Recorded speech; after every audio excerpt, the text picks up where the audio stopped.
Is the Joker a chemical engineer? Does this mean that Spider-Man is really the only good chemical engineer? Science, evil, maybe it's just too predictable. Hey there, welcome to Chem Eng Weekly.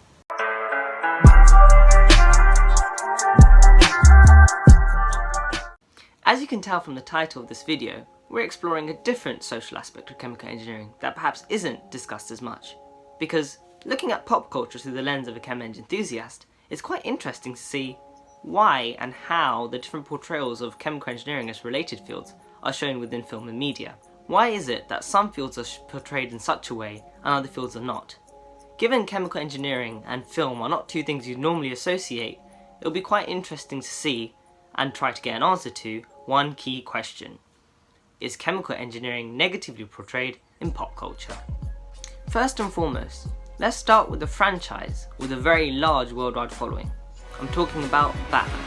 So, within Batman, is the Joker a chemical engineer? Well, the answer to that question is yes and no, because if we look at his backstory in Batman the Killing Joke, his entire pretext is that he was a chemical engineer who quit his job at a chemical factory to try and pursue a career in stand-up. As the story goes, he doesn't really succeed and he ends up getting involved with a criminal gang who force him to break into the chemical plant where he used to work in a bid to get into the card factory next door. And as Batman arrives at the scene, with Joker wearing his famous red hood, he's pushed, or he falls, depending on the story, into a vat of toxic chemicals. He swims through them and out the other end comes the now infamous Joker that we all know and love. So, why would I say he's not a chemical engineer? Well, because if we look at the sort of things he gets himself involved with, the villainy, the treachery, the large-scale crime, it's not really geared towards mass production of any sort of chemical goods or any sort of chemical processes. Although granted, he does have his toxins that are widely produced by his own team, that's only really a 1% of the Joker's evils. So for that reason, we can't really class the Joker as a chemical engineer. Nonetheless, the fact that his backstory does include the fact he was a chemical engineer, it kind of paints chemical engineering in a negative light in the media, which, it's not necessarily true, but it's not necessarily showing good things either. So I think that's definitely an example of how chemical engineering is being portrayed negatively in the media. Staying with Batman, would I say that the Scarecrow is a chemical engineer? Absolutely. This is because if we look at the antics that the Scarecrow gets up to in Batman Begins, namely putting a toxin into the water and then using a vaporizing machine to try and get an entire city to go mad, and the fact that he has to mass produce this chemical to get it into the water supply in the first place, he definitely shows all of the hallmarks of being somebody with a team, at least, of chemical engineers, even if he isn't perhaps himself. But nonetheless, this again shows that the chemical engineers are perhaps shown negatively within pop culture, and they're shown as, evil, which isn't true and portrays them negatively. Looking at the more industrious characters, namely Kruger and Johann Schmidt, i.e. Red Skull, from Marvel, you can also say that within Marvel, there is a negative portrayal of chemical engineering again. Now, if you recall the film, you'll remember at the beginning there's a frenetic search for a sort of super serum, a chemical that's supposedly designed to turn humans into super soldiers, which is given to Captain America to turn him from a scrawny lad into a really tall, strong, muscular man. Now, why is this a negative portrayal of chemical engineers? Well, it's because it shows chemical engineers to be working secretly with the professor to developing the super serum in a bid to mass produce this and try and get it to all of the soldiers that America needs to win the war. Although you could argue that that sounds like a good thing on the base of it, the negative implications are already seen throughout the film, with Red Skull's emergence coming from a failed attempt at taking the super serum when it was in the earlier stage of its development. This again shows chemical engineers to be negatively portrayed because it shows them to be weak and succumbing to evils, but it also shows them to have no moral or ethical compass, which is not true. It's again just an example of chemical engineering being related with negativity within pop culture and media. But what about the more positive examples? Well, if we look at Spider-Man Into the Spider-Verse, At the end, in an Easter egg scene, there is a part where Spider-Man is singing a theme tune and goes, "Why did I agree to this? I have a degree." Now, if we look at all the things that Spider-Man stands for, namely fighting crime, doing justice, and helping those that are weak, you could argue that this shows chemical engineers as being a positive influence.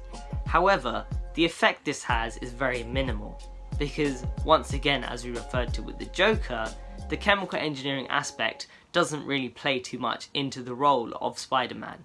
We all know Spider-Man as a physicist, somebody who's into electronics and maths tech and is just very bright overall. However, we never really hear of Spider-Man mass producing things like medicine or anything. So, does this chemical engineering aspect really play into this character? I would not say so. The effect is very minimal. Does this mean that Spider-Man is really the only good chemical engineer? Well, across pop media and culture, it is very difficult to find any others that have a positive swing to the things that they do and thus associate positivity with chemical engineering. Nonetheless, you can still argue that Spider-Man is a poster boy for doing good things, and as a character itself within its own character development, that was a very cheeky thing from the developers to include that within the story. Moving on to the final phase and final examples within this little exploration, let's look at young teen shows and children's shows. If we look at the character of Ricky Owens within Scooby-Doo Mystery Incorporated and Boingo from the 2005 hit film Hoodwinked, you can also argue, once again, chemical engineers are being shown in a sort of negative light. Why? Because Scooby-Doo Mystery Incorporated, for those of you that have seen it, it shows Ricky Owens as quite a mysterious and ultimately negative character by the end of the story, which we then go on to associate with chemical engineering.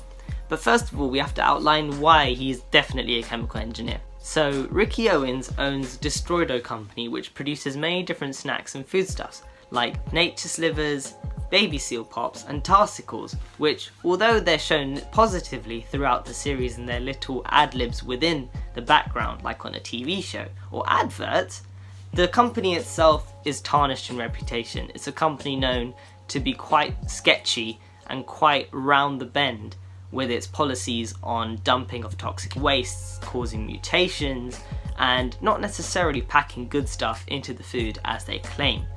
And because chemical engineering is heavily involved within foodstuff production, and Ricky Owens is therefore definitely a chemical engineer, this once again shows that within children's pop culture, chemical engineering is being portrayed negatively.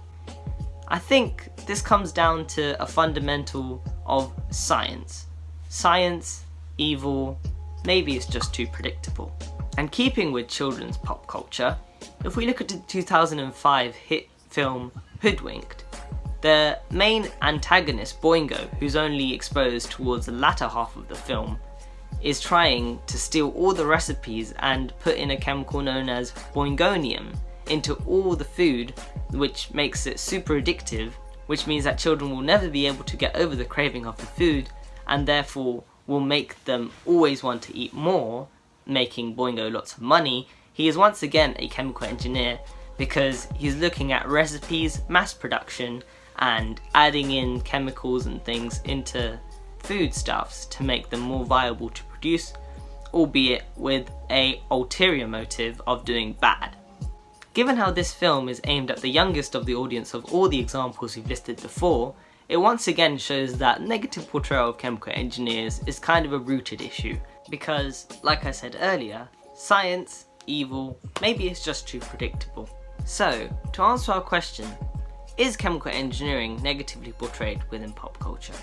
The definitive answer from all our examples is a resounding yes, but the reasons why are a little bit disappointing. The human mind has always been fascinated with the other and the unknown, and since the 19th century and the growth of science fiction, namely Dr. Jekyll, Mr. Hyde, Frankenstein and other pop culture books and novellas, I think there has been a drive to always portray science and its related fields, namely chemical engineering, as negative because it just fits the narrative. However, we must remember that the reason that this is always done is because we want, as humans, to have something to explore and to be fascinated about. And by doing this, we always have that sort of safe science fiction setup of let's have somebody make something and for it to go horribly wrong, or for science to be a failure. Now, I think it's about time the narrative changed, because science fiction, although it does have many negatives, it can also contain many positives. Going back to some earlier examples with Batman, we have talked about how there always seems to be a negative portrayal of chemical engineers, but there's also the positive portrayal, such as when Commissioner Gordon takes the serum, the antidote serum that is, to be mass produced and to be given to everybody in the city. That is an example of chemical engineering doing good. And also, with the example of Scooby-Doo Mystery Incorporated, after the world is reset and Destroido is replaced by Creation X, the company now strives to do good things instead of bad things, namely producing clean energy, taking care of the environment, and setting up to its corporate responsibility. So, I think moving forward, the answer to the question right now may be yes, but towards the future, we can hope it will be a no. Because by showing the positive aspects of chemical engineering, much more positivity and positive influences can be shown about the field. Thank you for watching the video. Be sure to like it if you enjoyed it, and leave your comments and suggestions down in the comment section below. Don't forget to follow us on our social media channels, and if you click here or here, you can watch another one of our videos. Click up here to subscribe, and thank you very much.